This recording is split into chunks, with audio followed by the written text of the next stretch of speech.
Oh.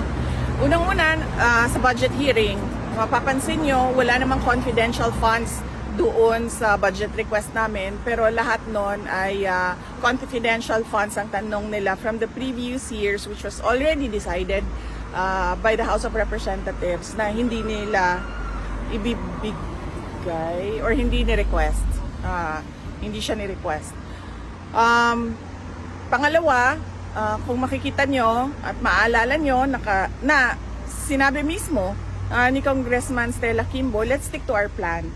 So alam mo na, at kaya ako dumating doon sa budget hearing namin na mag-isa dahil sinabihan na kami noong isang kasamahan nila na ganito yung gagawin sa iyo. Puro confidential funds ang tatanungin at ang gagawin nila ay gumawa ng kaso